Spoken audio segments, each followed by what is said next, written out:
What's up, space chickens?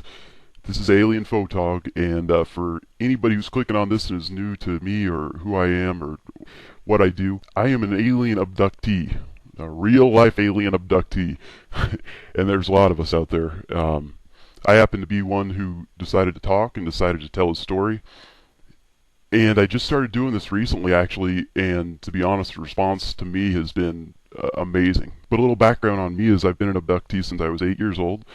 I'm currently still taken quite frequently, on the order of a couple times a week. Had an experience last night I'll talk about a little bit. And my whole mission in spending the amount of time that I do on this is just to, I think, it's my job and duty to be a small part of helping the collective populace on the planet sort of open their eyes to what's really out there, because there's been a tremendous amount of lies spread over a long period of time, and people have been conditioned to not believe in this or believe these beings are bad. And some of them I think probably are. Some of them I know are. But the overwhelming majority of them are good. And be ready to go into the new year with some really new, exciting, cool things I'm going to do. And I'm going to mention that at the end of this. And there's actually a few things I'm looking for help with. So if this is something you're interested in, look forward to a lot of new stuff after the beginning of the year. I went a long time without telling anybody about my abduction experiences, just my wife. I just got to tell everybody who's been watching these and interested in these, even if our opinions differ, that's okay. I'm just really surprised by the response this has gotten, and I think it's really cool. It means a lot to me.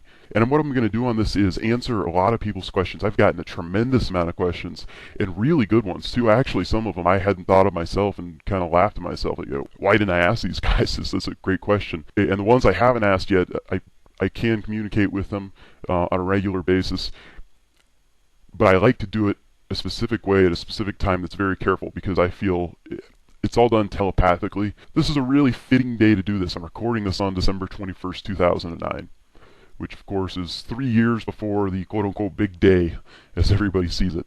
And I'm going to talk about 2012 a lot today because it's, a fitting day to do it. We're 3 years off, and there's a lot of misinformation about it, and I think I can help shine some light on it. It's a big deal. It's a tremendously big deal, but it's not as scary as a lot of people think it is.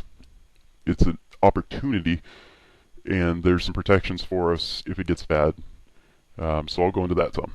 And one last thing before I start, if you'd be so nice to help me post this on some forums and stuff, if there's some forums out there that you visit on a regular basis and think that people on there would enjoy this, if you would post that up there to just get the word out a little bit better and help me out with that, I would sure appreciate it. My whole point in doing this is to try to make a big difference for a lot of people. I try to put it on some, but there's certainly a bunch of them out there I don't know about. So what we'll start with is, first I'll just get to some general questions people have had, and after that I'll go into 2012 in some detail, because that's going to take me a little bit of time. First question: are the aliens that abduct you the Greys, the Reptilians, or the tall blue-eyed blondes? I can't remember what they're called. So I guess the first thing I'd say is it's not as though the first time we met they reached out and shook my hand and said, "Hello, I am a gray alien." From everything I can decipher from drawings I've seen and all that, that's the species they are. They're the Greys. Now, there's a variety of life out in the universe. There's an incredible amount of life out in the universe. And that's one of the biggest problems that we're facing right now, is by and large, we look up and many of us are skeptical that they're even out there. And that's a response that's been conditioned by our society, which a lot of people, it's sort of, I try to be understanding, but at the same time, we can't keep letting ourselves do this. We look up and we see quote-unquote aliens. There's a tremendous variety of beings out there from many different places with many different characteristics, and I sure don't know all of them. I know one group very, very well that I work with, and like I said, they're the Greys. They've never identified themselves as that, but it's pretty obvious. I do know that's the species they are. They've given me their exact location, and that exact location is the middle star on Orion's belt, is where they come from. Or that's at least where the supreme being that comes from that I know, and she is a tall, very tall, and it's funny how the Greys have been classified by us. It's very comical. As I've figured out along the way, I get a chuckle quite often, because we have three variety of Greys. The tall, medium, and then small Greys. Alright, well here's how it works with the Greys. The females are extraordinarily tall, up to 7 foot 6 inches. They get at least 6 foot 6'2", I'd say. At bare minimum, at maturation, I'd say that's way on the short end. The one that I interact with, and I've assigned her a name, she's made it clear to me and kind of laughs that we don't do names anymore, but you can call me whatever you want. She likes the name. So, and a lot of people have done that apparently with her. She's 706 years old is her age. I don't know her birthday, so that may be changing soon. I haven't asked, but nor do I know how she calculates years. I'm assuming that's on the Earth level, or she wouldn't have put it that way. But that's her age, and she has made it clear to me she'll outlive me. I get the impression that her lifespan could be upwards of 1,000 years and probably not much longer, but I don't know that for sure. The female greys, which are, as many people have classified them, the quote-unquote tall greys, are, well, I believe in a supreme creator. And I think we may all be pieces of that supreme creator. If you look at galaxies and solar systems and such, they're very similar in nature to cells in the body and molecules, and I think we all make up one big supreme being, and there's a possibility that there's several of them. But next to that, in our neck of the universe, and I don't know how big of an area that is, I really don't. Certainly this galaxy, I get the impression that the female greys are about as supreme of a being as you're going to run across. They're incredibly wise. They're just very, very evolved. And generally speaking, the way it works is the way a lot of cultures here did, and it's the oldest being around is in charge, which really is very smart. But that's the basics of the female tall gray. Now the ones that are a little bit shorter than we are, these are the mature males. And they look very much different. The female tall greys are actually absolutely beautiful. It's hard to find a good picture of one, which is unfortunate, because it would really help cut down on the fear if people could see just how beautiful the female tall greys are. They're incredibly beautiful, but still very quote-unquote alien looking. But the males, the oldest male I know is in his 500s. I don't know his age off the top of my head, I think low 500s. And he is on the older end for males. They don't live as long as the females do. I get the impression 600 to 700 years. But they're shorter than the females.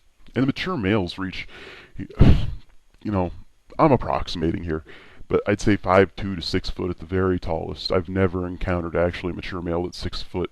5'10", I'd say, would be the tallest. I've seen a lot of these around. They're kind of the worker bees for the females. For whatever reason, the females are far more rare, or they're just kept away, but the females, run things. So I imagine there's a schooling process in that where they learn from other females. The female being I know, there are 5 males that work underneath her. I've met one.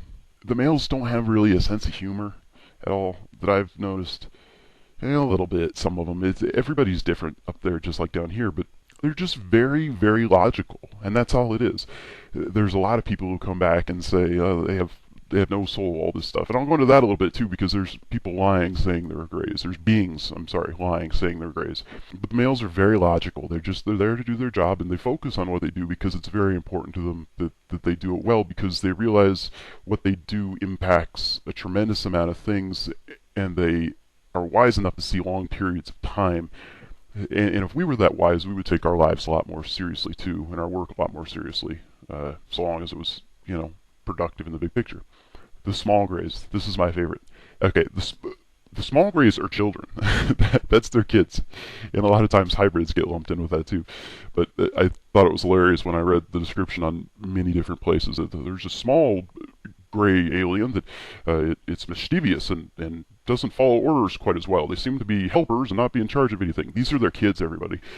Those are the small grays, quote unquote. And yes, they're much like our children. They're less mature, and but it's interesting how they're raised. And now hybrids are sort of ways, but certainly their children, the full-blooded gray children, are raised in a way where the first couple of years of their life they're taught almost entirely how to use their brain, and that's it really. That's all they teach them. And they've actually taught me a few things how to use my brain, and I'll share that with you on this a little bit later. It'll be my Christmas gift to you. But there's some really cool things you can do just by thinking that I'd like to share because I think it's a gift. So